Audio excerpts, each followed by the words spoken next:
छावा संघटनेच्या कार्यकर्त्याला केलेली मारहाण सूरज चव्हाण यांना भोवली आहे. कारण राष्ट्रवादी युवक काँग्रेस प्रदेशाध्यक्ष पदाचा राजीनामा देण्याच्या सूचना अजित पवारांनी दिल्यात. पक्ष मूल्यांविरोधातलं वर्तन मान्य नसल्याचं अजित पवारांनी म्हटलंय. त्यामुळे हा निर्णय घेतल्याचं अजित पवारांनी स्पष्ट केलं. लातूरच्या राड्यानंतर उपमुख्यमंत्री अजित पवारांनी ट्विट केलंय. घडलेली घटना अत्यंत गंभीर आणि दुर्दैवी आहे. कोणत्याही प्रकारच्या हिंसेला, असभ्य वर्तनाला ठामपणे विरोध करतो, असं त्यांनी ट्विटमध्ये म्हटलंय.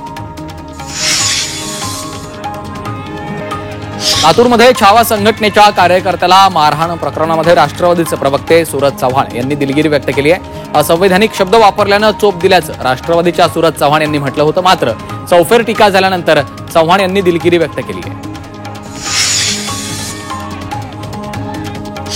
राष्ट्रवादी काँग्रेसचे युवक प्रदेशाध्यक्ष सूरज चव्हाण यांच्यासह 11 जणांवर गुन्हा दाखल करण्यात आला.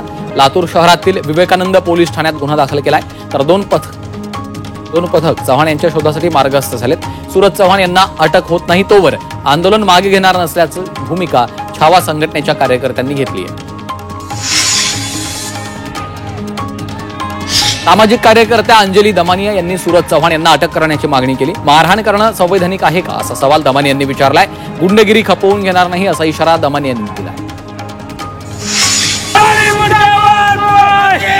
विजयकुमार घाडगे यांना मारहाण झाल्यानंतर नंदी स्टॉप परिसरातील अजित पवार आणि सुनील तटकरे यांचे फोटो असलेले बॅनर फाडलेत. तर छावा संघटनेचे कार्यकर्ते रस्त्यावर उतरले असून त्यांनी अनेक ठिकाणी लातूरमध्ये लागलेले राष्ट्रवादी अजित पवार पक्षाचे बॅनर फाडले. पुण्यातील मांगीरबाबा चौकात कृषी मंत्री माणिकराव कोकाटेंविरोधात बॅनरबाजी करण्यात आली आहे. राष्ट्रवादी काँग्रेस शरद पवार पक्षानं तीव्र संताप व्यक्त करत पक्षाचे कार्यकर्ते संदीप काळे यांनी खोचक मजकुराचं बॅनर लावून निषेध नोंदवलाय. ना शेतकऱ्यांना कर्जमाफी, ना हमीभाव आणि कृषी मंत्री जंगली रमीत व्यस्त असा जोरदार टोला बॅनरमधून लगावलाय.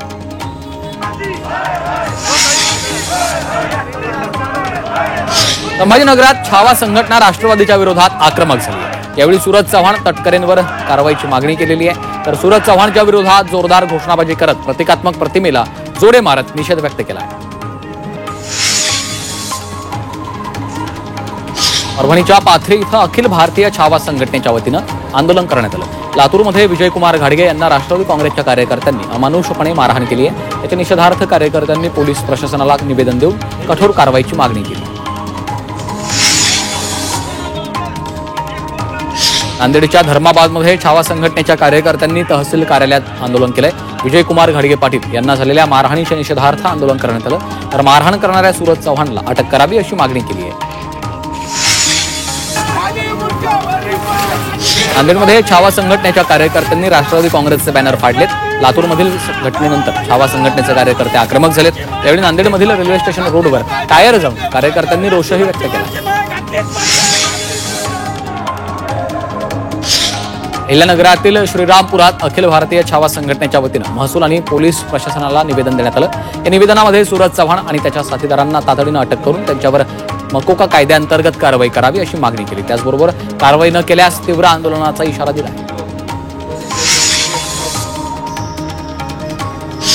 आषाढी एकादशी निमित्त पंढरपूरला जाणारी शेगाव येथील संत गजानन महाराजांची पायदिंडी परतीच्या मार्गावर आहे. आज या दिंडीचं जालन्यात आगमन झालं. जालन्यात दिंडीचं आगमन होताच नागरिकांनी दिंडीमधील वारकऱ्यांचं स्वागत केलेलं आहे. यावेळी दर्शनासाठी नागरिकांनी मोठी गर्दी केली होती.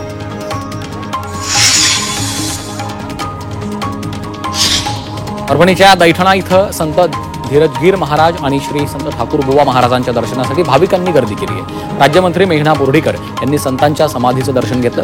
तर आमदार राजेश विटेकर यांच्या हस्ते भाविकांना फलाहार, शाबूची उसळ वाटप केलेली आहे. संत श्रेष्ठ ज्ञानेश्वर माऊलींची कर्मभूमी असलेल्या नेवासा नगरीत कामिका एकादशीचा उत्साह पाहायला मिळाला. अहिल्यानगर आणि संभाजीनगर जिल्ह्यातनं शेकडो पायी दिंड्या दाखल झाल्या. यावेळी दर्शनासाठी भाविकांनी मोठी गर्दी केली. माऊलींच्या जयघोषानं नेवासा नगरी दुमदुमून गेली आहे.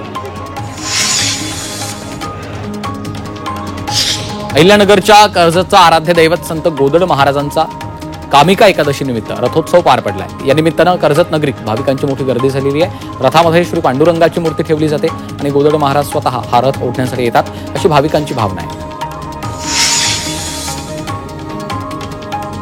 संत तुकोबांची पालखी आज देहूत विसावणार आहे. पंढरपूरच्या विठ्ठलाचं दर्शन घेऊन आल्यानंतर असंख्य पालख्या आज देहूमध्ये दाखल झाल्यात. यावेळी वारकऱ्यांनी फुगड्या घालत आणि विठू माऊलीचा गजर करत आनंदोत्सव साजरा केला आहे.